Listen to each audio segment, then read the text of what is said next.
So just for people who may not be familiar with it, where the center is for this Belco Transfer Center, Pine Hills Transfer Center, is you'll see Silver Star Road here, Pine Hills Road. Then there's the shopping center where Hardin's is and that. And then Belco Road's right behind that. So Lynx bought the entire property that you see here outlined in big, except for the Urban League's building. So, and that picture there on your all's right gives you just a shot on the north side looking south on the piece of property. So just to give you an idea of what we're looking at in terms of the design elements and then the process that Lynx, the agency, is looking at for this project. We've got a two-phase design process, and right now where we're at is we're in phase one. We're doing some facility programming, trying to figure out what parts and pieces Lynx needs there, and doing some conceptual design. Phase two, which will happen later this summer into the fall, will be the preliminary and then final design, and then ultimately construction.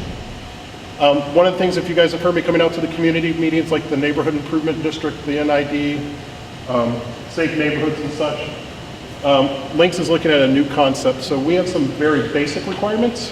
We have some basic safety and security parts and pieces we need. We need about 8 to 10 bus bays for, 8 to 10 bus bays for our existing and future expansion. We need to make sure we're compliant with the Americans with Disabilities Act. We got some basic lighting and wayfinding that we need.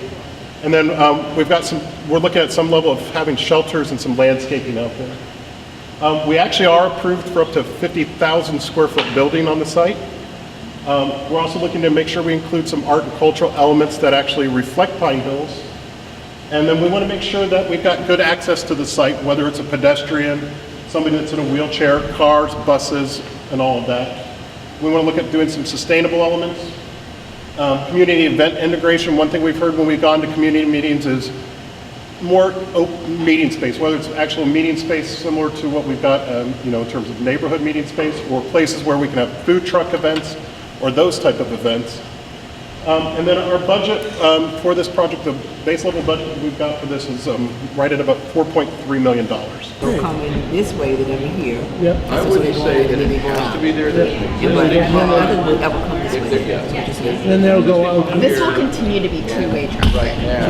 Yeah. But how are the buses? They're gonna turn in there, that's my question. Yeah. So I don't know if buses are gonna come in this way, but what's the concern? The water Yeah, well, that corner, so you got to have a certain turn. Yeah, turning radius. Maybe just gonna get in there, 'cause it's Yeah. tough. So you don't want this to get too wide, is what you're saying? No, I want it wide. I want it wide. Why do you have to come? If the buses are coming in. Right, exactly.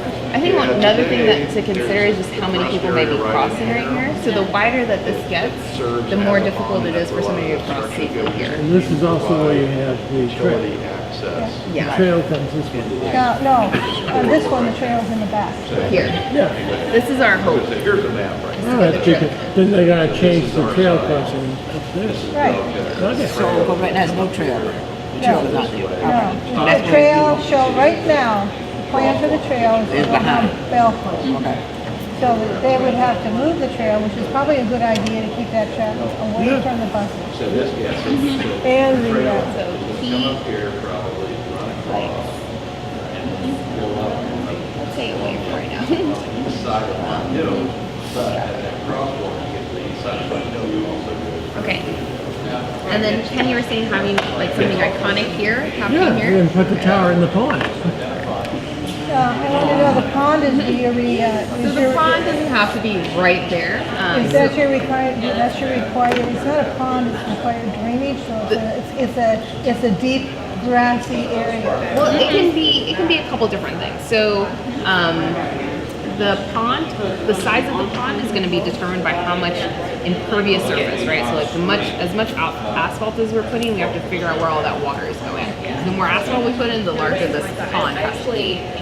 But like what we're showing on this blank document, you guys can put the buildings or whatever you like outdoor area. Outdoor activity area, that could be moved somewhere else, that could be, it doesn't have to be that large. Again, this is just what the engineers came up with as a feasible concept. So we just need to know. So you're telling us that the required drainage ponds can Will be vary in size. determined, yeah, will be determined by how much this, like, ideally, Lynx would like to see 10 buses here.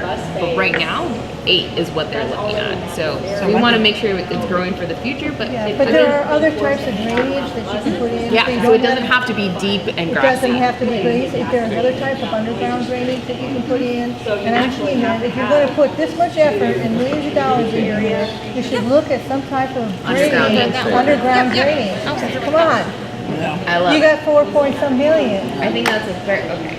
I like our idea of that, because it doesn't. Look at the infrastructure that you're Because when putting we get in. underground drainage, you don't have to worry about the fencing and Oh, all have they, We can't do everything. I don't know if we can do everything underground, but I'm going to make a strong point here. Really consider you have the undergrounding. big, what do they call it, pond or whatever.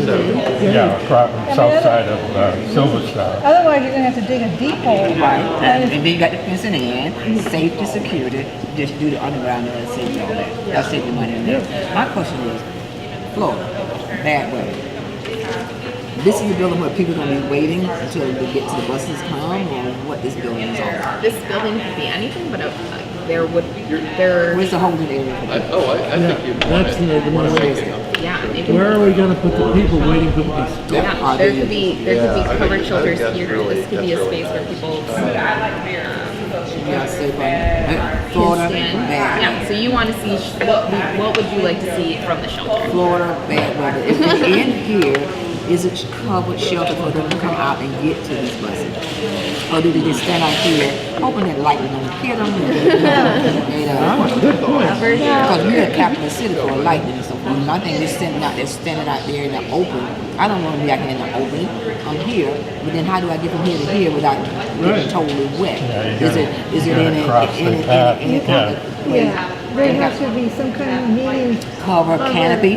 Canopy. Covered So canopy. people don't get wet. Covered canopy.